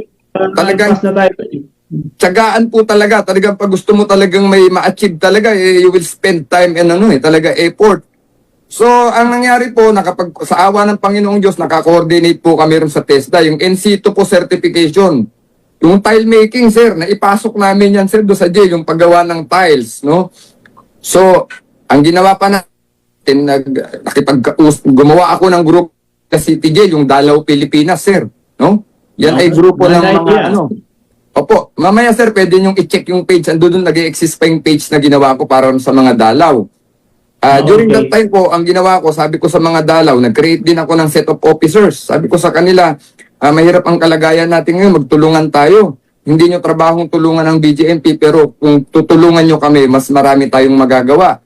So what I did, sir, pati yung mga dalaw, lalo yung mga negosyanteng dalaw, may marunong na mga pagpiprinting ng mga damit, pinagturo ko sa loob, sir, na mag-print ng mga damit, yung mga print po sa damit na mga nilalagyan ng tatak. So, anong nangyari po ngayon? Livelihood program na nila. Opo. At meron tayong kasama dito na nood na si Ma'am Santiago ba yun? Nagtuturo daw ng livelihood eh. Opo. Hatid Kalinga, GSAP natin yan, sir, sa Caloocan kay Ma'am Barrios po. Doon siya nagseserve. Opo.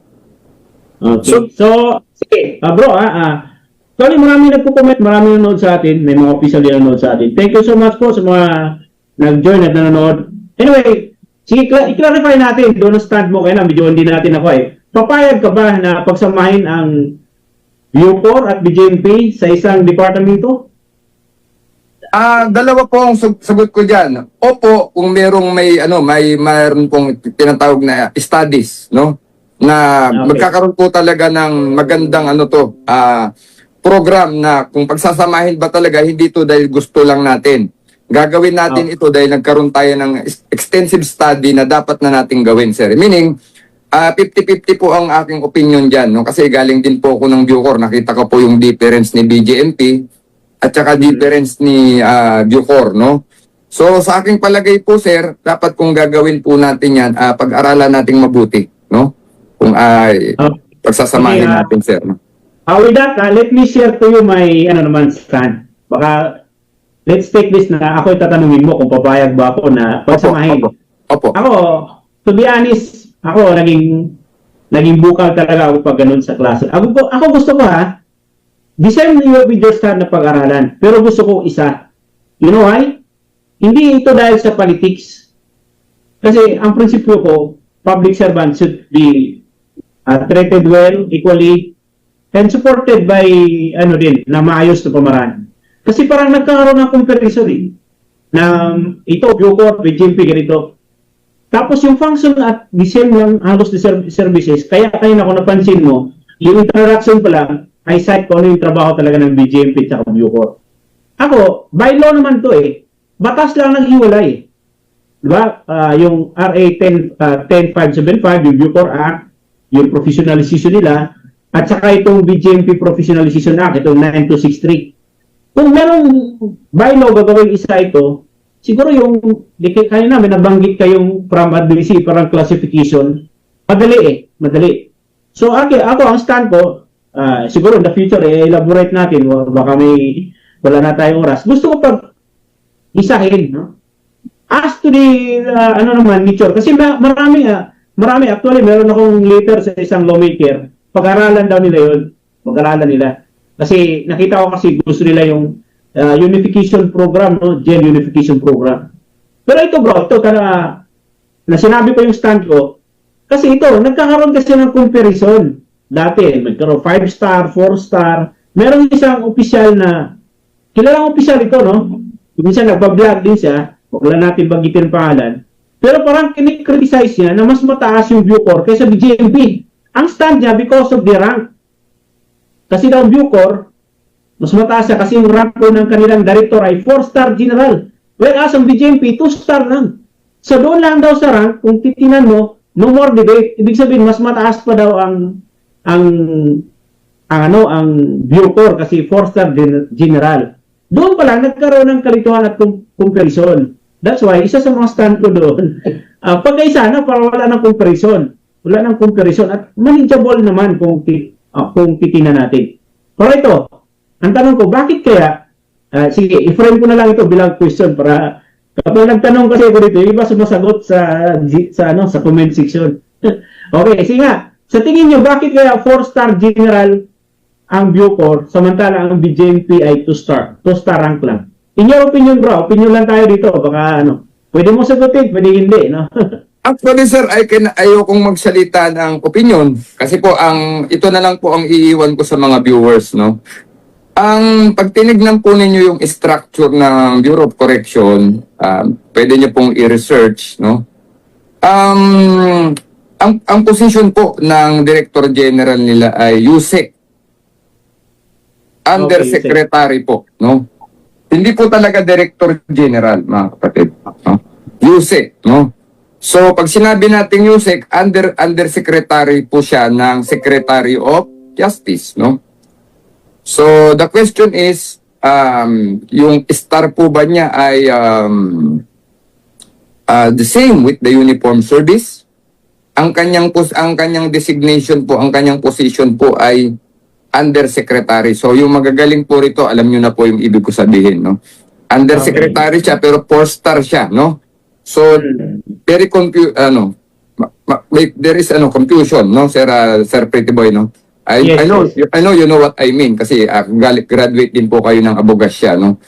So, kung titignan po ninyo, kung ang 4-star niya ay general in the uniform service, dapat po hindi USEC ang kanyang On paper po kasi, nang nasa Bucor po ko, nagre-report po ako sa office ng Director General ni General Bantag, ni General Director Yusek Bantag during that time. Talaga nakalagay sa papel po Yusek Gerald Bantag ang nakalagay. Okay. So po hindi po talaga nakalagay na Director General po doon sa papel. O yung mga communication. For academic discussion natin. So that is why Sir Pretty Boy, during that time, nung nandudon po ako sa tabi ng former Director General, sinuggest ko po yan na sana magkaroon ng amendment ang 10575 para the law is clear and unambiguous, sabi nga ng statutory construction, di ba? Okay. Ito pa, sa mga nakapag-aral ng law, alam po ninyo na ito yung termino ng StatCon, yung the law must be clear and unambiguous. So, ibig sabihin, dapat malinaw ang sinasabi ng batas, no? Kaya po, kung i-amend yung 10575, makikita dapat po talaga doon na ang Director General, ang position ng Bucor Chief ay Director General po talaga. At hindi na po siya USEC. No, yun po yung unang dahilan bakit ako po yung nag-propose noon na i-amend si 10575 para to fully recognize the Bureau of Correction as part of the uniform service of the Republic of the Philippines, counterpart of the Tri-Bureau and counterpart of the Armed Forces of the Philippines, sir. No? Okay. Yan nga nagkaroon ng misconception doon, no? Usually, sabi nila, bakit retired na? 4-star general sa AFP, binigyan pa ulit ng another 4-star. Parang 2 months na. Kaya, bakit sa BJP ay 2-star pa lang? Actually, sir, ito na for the academic. Yun lang yun, parang by the way statement lang, no? For academic, no? Meron kasi dati, may question sa akin dyan nung sinuggest ko po yung amendment ng 10575. Bakit daw yung Coast Guard? Civilian naman daw yung yung DOTR. Okay. Sabi ko, there is no comparison, sir. Kasi yung DOTR, civilian, yung DILG, civilian office po yun. Tama ba, sir? No? Correct. Agree ako. So, Civilian. wala pong magiging issue. Ang gusto lang sana natin, pag inamento, yung stopping pattern po ng Bureau of Correction talaga makikita rin na ito yung hindi ka USEC, ikaw talaga ay Director General. At maliwanag po lahat yung i-recognize ng batas na si Bureau of Correction ay part of the Uniform Service of Republic of the Philippines at siya po ay counterpart ni Tri-Bureau at counterpart po ni AFP. Pag binasa nyo po yung 10575, makikita nyo po doon yung salitang at par with the benefits of the Bureau of Jail Management and Penology. Inilevel lang tayo sa BJNP ang Bucor pero hindi sinabing counterpart of the Armed Forces of the Philippines. At hindi rin sinabing requiring the same amount of sacrifice. Diba? Okay. Risking their lives and limb in the line of service. Ito po ay nasa 690 to 63. Malinaw po yan sa BJP at saka BFP law. Malinaw po yun. No? Okay. Thank you, bro. Pero meron isa nag-comment dito, no? Isang abogado ito. in the future, ma-guest natin ito, no? Kasi maraming, isang abogado, si Attorney Orlid Vicente Montalban, no? Practicing lawyer dito. Sabi niya, hindi na dapat pag-isahin po, sir. Sabi niya, hihi. Okay na ang present sit-up. So, nag-disagree siya sa kanyang, sa pag-isahin. Well, may stand din si attorney dito. Maganda naman po kanya sinasabi. Well, thank you so much, bro. Anyway, hindi pa tayo tapos, no? Based on our discussion, itong discussion natin, sabi ng iba, very educational. Well, let me clarify po. Yung topic natin tonight is not about bragging, insulting, or comparing, but to resolve the confusion, To resolve the confusion. And not to judge. In fact, ginagawa na natin ito in the greater interest of service, no? Marami kasing misconception, eh. For example, misconception na based on what we have discussed kanina, no? Sabi, the DJMP and Bucor are the same agency. Pero in reality, Bucor is under DOJ, different mandate, different laws, pero tayo, yung DJMP is under DILG. Another misconception is that all prisoners go to Bucor. Katulad nung na-issue yung, di ba, na-arrested si Jason Sa.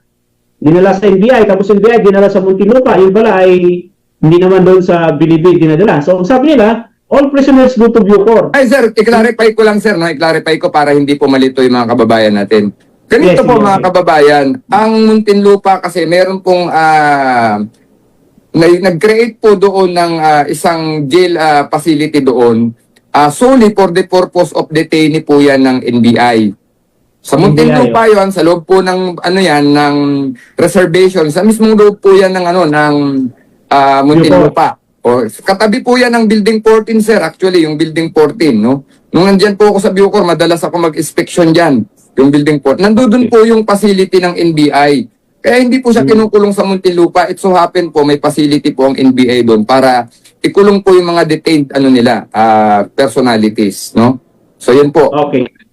Okay, yun. Tama yun. Kasi akala nila, all prisoners go to Bucor. Pero in reality, only those sentenced to more than 3 years, no? Go to Bucor. Tapos, kung i-commit sa DJMP, di ba, upon arrest, warrant, mag-issue ang commitment order yung court. Tawag natin commitment order. Pero pag ti-transfer sa Bucor, yun ay mitimos na, dinadala para i-transfer natin sa Bucor. The another misconception nila is, DJMP is just a police unit. Kaya tayo kuminsan, police ang tawag, no? Pero ang totoo, DJMP is a professional corrections created by,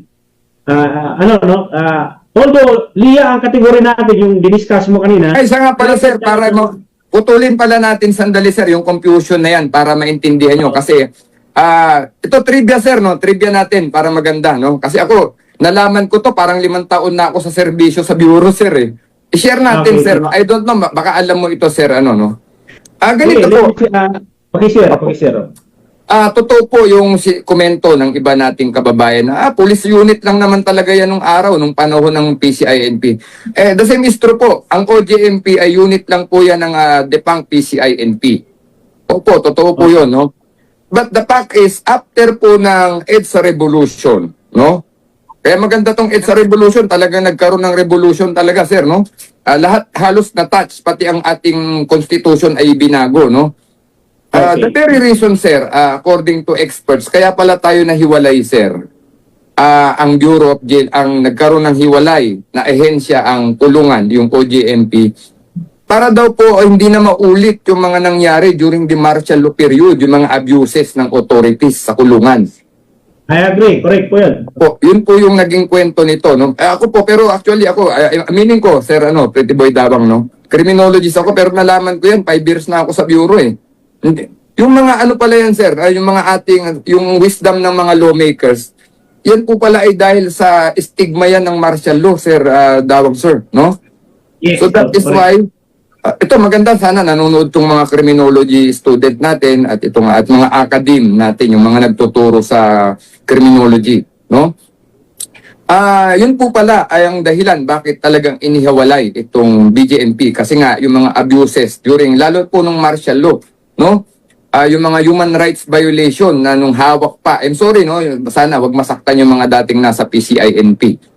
Yun po yung naging ng framers ng batas ng Republic Act 6975 para po ma-prevent ma-avoid na yung mga abuses na nakomit. During that time na ang OJMP ay nasa nung ito pa ay unit pa ng ating police force, ng Integrated National Police. So yun po yung reason, no? Totoo po yun. Kasi yun ang talagang rationale bakit iniba nila yung nagkaroon ng BJP because of yung rampant abuses, corruption, and maltreatment of inmates. Inmates pa ang tawag nila dati. Kaya yung mga term na tata, no, huwag na natin i-discuss dito kasi medyo negative ang connotation yung term na tata. Pero sa mga lecture ko sa mga dinidiscuss ko po yun. So therefore bro, dito no, sa malapit na tayo mag-end kasi limited yung time natin. Anyway, invite pa kita sa mga future Yes, sir. Yes, sir. Yes, sir. Discussions natin to educate the viewing public. Therefore, ang BJP and Bucor share the mission of safekeeping and rehabilitation. But the law draws the line. No? BJP for local jails, Bucor for national prisons, then kaya confusion, large accountability, pero sa totoo lang, sa discussion natin ngayon, malinaw na, no? Malinaw na. Anyway, maraming salamat din po sa mga follow sa atin. Marami na nanood ngayong gabi, no? Good evening, sir. Sabi na, hindi pa rin mabati yung iba, pero maraming salamat doon sa mga nag-comment. Ma'am Evelyn Santiago, sabi niya, bro, yes, very educational po ang topic nila. Sir, yun, matuto na tayo ng basic lesson about BJP, sabi niya. Then, kay Orly Montalban, attorney Orly Montalban, sabi niya, hindi na dapat pag-isahin pa ang BJP Bucor, sir, sabi niya. Okay na ang present sit-up. Well, okay naman ang present sit-up. Kay Ma'am Evelyn pa rin, sabi niya, sa screen printing hands-on po, affordable copy. Ito yung mga nag-live load na kasama natin, bro. Ay sir, nanonood ang ating regional director ng BJMP Region 8, no? Si Senior Superintendent Rel Pabella Sonon, sir. Thank you for watching po. Nakatutok sa ngayon, no? Magandang gabi po sa inyo, sir. No? Magandang gabi po, Sir RD. Tsaka congratulations, one of the top best performing RD sa ata si Sir. And congratulations. Then si Sir Encanto Macbroke, no? Very educational. Kilala na ito, isang magaling na investigador ito ng NCR. Nagtuturo ngayon yan sa Philippine College of Criminology, sir, sa aming alma mater ngayon, no? Nagtuturo sa ngayon. Nasa academia siya. Tsaka yung director po ng training, training institution ng Bucor, si Sir Dalmacio Caringal na nanood sa atin. Sir, magandang gabi. Sana po nakatulong ang aming discussion at pwede niyo po kaming invite ni Sir Corexman kung meron kayong mga topic na i-discuss kasi kami... Ay sir, bago pala natin isisingit ko lang sir, no? Ito, maganda po. Nanonood pala ang training director po ng Bucor. Sir, tama ba? O GNTI? Yes, nanonood sa atin, no? Doon po sa Republic Act 10575, nakalagay po doon yung pag-create po ng training institution, no? Inihalin tulad yan sa Philippine Military Academy at ng Philippine National Police Academy ng Philippine National Police, no? Sa atin naman sa Bureau, meron na tayong tinatawag na Public Safety Academy, no? Kasama natin dyan yung FIRE at saka yung BJMP. Now, doon po sa Republic Act 10575, meron pong provision doon na dapat may institution, may eskwelahan na i-create. After po na may patupad yung 10575, dapat po may training institution po na ma-establish. Actually, sana po yun ang mabudgetan ng gobyerno. Tulungan sana ng Kongreso at Senado na itong Bucor po ay makapagtayo ng sarili nilang training institution.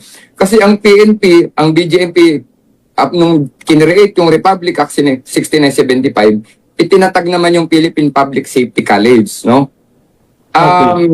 Sana po ito ay marinig ng ating mga lawmakers, no, from the Senate and the Congress, na sana po tulungan natin yung Bureau of Correction. Punduhan po natin yung pagtatayo ng training center. Provided naman po yan ng Republic Act 10575, no? Sana maisulong. Pero ang alam ko dito, parang meron silang tinatayong training center, parang meron, no? Parang na-communicate ako dati dito sa training center. Sir, meron po, may training center po sila, pero ano po yan? Sa Mindanao yata, somewhere in Mindanao, parang ganun. Opo, pero initiative po lang yan ng present leadership. Iba po kasi talaga, ulitin ko po, dapat yan ay kasama sa GAA talaga, no? Meron talagang pondo po dyan para dyan. Kasi alam niyo po, kung titignan ninyo ang Philippine Public Safety College, bakit po established po kami? during the early time, ang PNP po, under din ng PPSC nung panahon natin, sir, di ba, Sir Pretty Boy? Yes. Now, ngayon, ang Philippine Public Safety College, ang hawak ng po niya ay si BJMP at si, BFP, no? Safety. Pero, if we want to professionalize our personnel, yung ating mga manpower, kasi yung personnel ay manpower yan ng mga ahensya, dapat po talagang may well-established po tayo na institution for the learning and development ng ating mga personnel. Like for instance, no, i-share ko lang, Sir Pretty Boy Dawang, sir, no? Opo. Okay, go ahead, bro. Nung nandun po ako sa Bucor, meron po tayong mga personnel doon na some of them ay walang basic training. Ang ginawa po dyan, kasama natin si ngayon ay Jail Superintendent Olivo, no? Opo, na naka-assign ngayon sa Mindanao. Nagkaroon po tayo ng 45 days training po. Para lang po magkaroon ng training certificate po yung ibang Bucor personnel, no? O kaya naging permanent sila, sir, doon sa status nila, doon sa rank nila, kasi nagkaroon na sila ng basic training. Now, Congratulations. po, yun po yung initiative na unang ginawa ng team natin doon, sir. Yung mga personnel po na walang basic training, pinag-training po natin yun, no? Yun po ang ginawa natin as our immediate action kaagad. Kasi yun ang unang naging problema namin, sir, doon pagdating. Marami po dong personnel na walang basic training. Pero they wear the uniform, sir, no? And they're wearing the rank. Pero temporary status because they don't have the basic recruit training course, sir.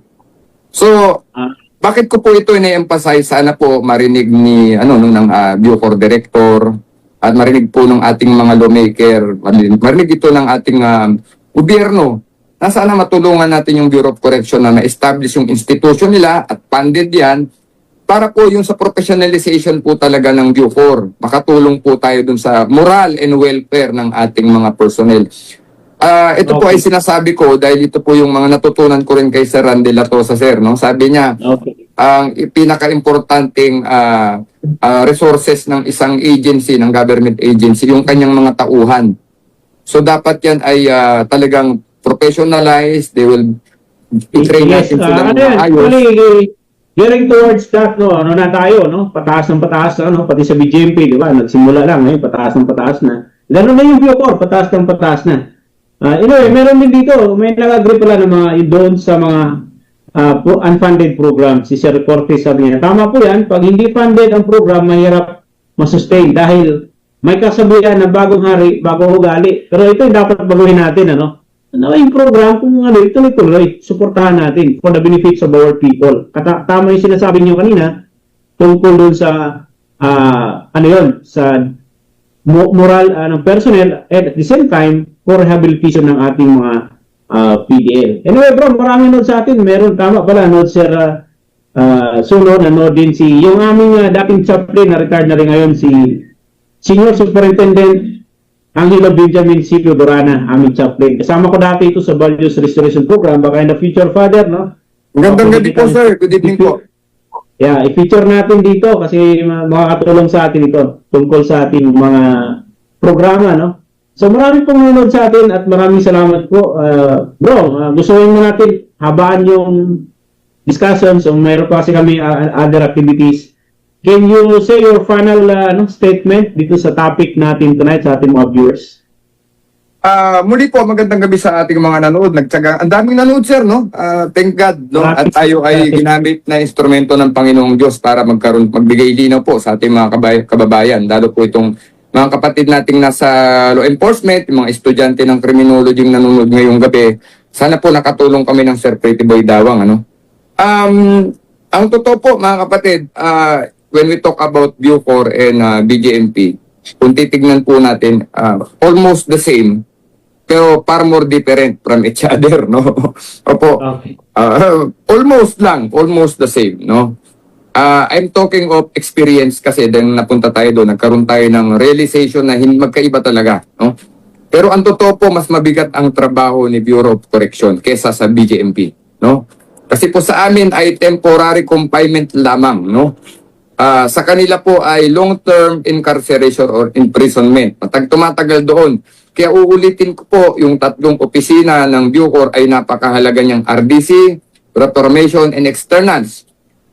sana po may dumating na leader ng Bucor at siguro sa pamumuno ngayon ng Sir Gregorio Katapang, sana makita po nila itong at sana may ginagawa na pala sila ngayon. Magaling naman po yung ating Director General at sana po ay na-address na po yung mga nakita natin noong problema, no? Madali pong sabihin kasi na ito lang ang solusyon, pero pag nandun na tayo sa ground, kung alam po lang ninyo ang kasi po kami BJMP, no? Nung una, sabi ko nga po, ito lang yung gagawin natin, pwede na ito. Now, when I arrived there, sabi ko, magkaiba pala, no? Reality versus expectation. So, meaning po, uulitin ko po yung mga nasa Kongreso, nasa Senado, itong present administration. Sana po, tulungan natin yung Bureau of Correction, no? Sabi nga ni Nelson Mandela, kung anong kulungan meron ka, yun yung society mo. Maalala mo yan, sir, no? Opo. Yes, yes. So, sana po wag nating tignan ng mababa yung profesyon ng pinolohiya at ng koreksyon, no? Alam niyo po sa mga progressive countries, no? Even in Europe, pupunta ka, iba po ang tingin nila sa trabaho sa penology at corrections. Mataas po yung respeto nila diyan, no? Po. Tama. At wag po natin isipin na yung kulungan liability lang ng gobyerno yan, hindi yan income generating. Yes, the same is true. Pero tandaan po ninyo, yung mga nakukulong po na yan, pag hindi natin yan inayos, babalik po yan sa mainstream society. At pwede natin sila maging problema ulit, no? So therefore, pag sila ay pumasok na sa ating piitan, why not do our best to change their life? Kaya nga sabi kanina ni Sir Dawang, ano ba yung mantra ng BJMP? Di ba? Building, changing lives, building a safer nation. Pero hindi po ito trabaho lang ng BJMP. No, kasama po ang Bureau of Correction dyan sa Changing Lives, Building a Safer Nation. So, yun lang po ang aking take. Magandang gabi po sa lahat ng nanonood sa ating live. Sir Pretty Boy Dawang, maraming salamat po sa opportunity. At sana po nakatulong itong ating topic ngayong gabi, itong ating usapin. Okay, bro. Thank you so much. Sir the best. Actually, ang dami mong magandang ideas na, sir. Marami pong nagpapasalamat sa mga nanonood sa atin. Very educational daw. Tandaan natin itong ginawa natin, itong jail and crime. We talk about jail matters and police operation procedures, pati yung sa justice system natin, addressing crime and corruption. Not to brag, not to judge, but to educate the public. So, straight talk siya, no filter, hindi siya nagmamarites. So, pang education talaga, no, sa mga viewing public. Although hindi sa pang legal advice, yun ang disclaimer natin kanina, na ito ay para po sa opinion discussion ng ating manonood. So maraming salamat sa iyo, bro. Napakagandang insight ang ini-share mo ngayong gabi. Sana po sa mga nanonood sa atin, na-invite din natin. Maraming nanonood pala sa atin from Bucor, other branch of service, sila AFP, and kasama natin sa MUPs. Merong mga active and retired personnel na nanonood sa atin. Sa mga nagpo-comment kayo na, maraming salamat, lalo na sa Sir Cortez at sa iba pang nabigay ng kanilang komentaryo. Maraming salamat po. So, I hope na ipapollow nyo kami sa mga next na topic natin na para sa bayan po itong ginagawa natin. And thank you sa ating resource person tonight, si Senior Jail Officer Enrico Velasquez. Salamat po. Salamat po, sir. Salamat po. Then next time, and yun po ang ating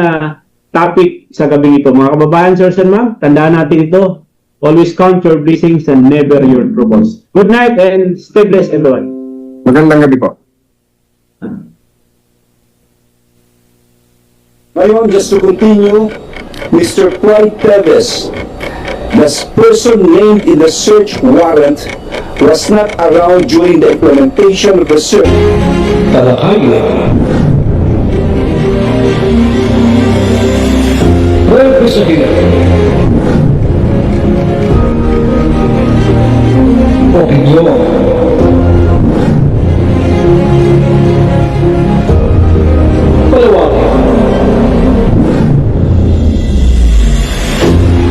Aksyonan kasama Zero Selos dito na sa New Millennial 9 TV.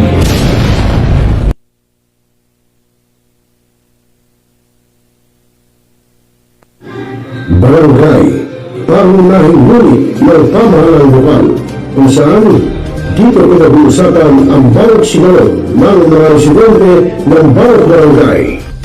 Dito rin pinag-uusapan ng mga piling hanggang opisyal na barangay ang mga proyekto para sa kanilang barangay. Kumustahin natin ang panunungkulan ni Kapitan dito sa Dawa Barangay sa Millennial Online TV Worldwide, ang katropa ng bawat barangay. At tinatapos ang ating pagpupulong. Maraming salamat po sa inyong pagdalo at tapos na po ang ating session. Enjoy na po tayo.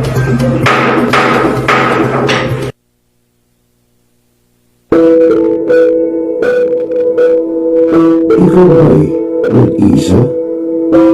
Nalulungkot? Dahil ilan at ipinagpalit? Ito? Kung ngayon, i-type sa inyong mga cellphone, Facebook o YouTube ang Millennial Online TV. Hoy, nasa Millennial Online TV na ang online analista ng bagong milenyo, si Rami Villanos. Sana'y di magmahil dati kung alam ang tipong bata sa piling ni Nanay. Hanap mo ba ay Unwind Ventures? Tara nang mamangha sa mga tanawin.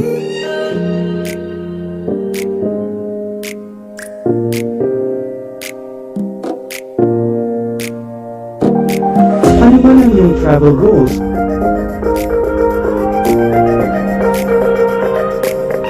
Dadalhin namin kayo.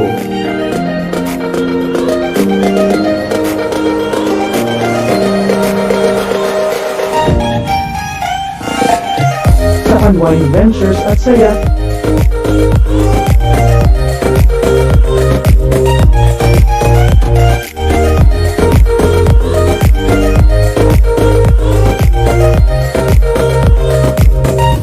Dito lang sa Wow Biyahe.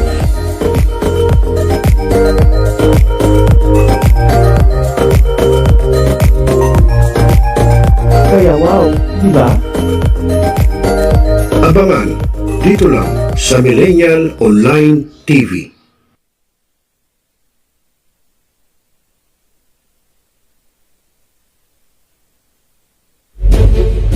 Binaigting, binalakas ang bagong News Online TV ng bagong milenyo.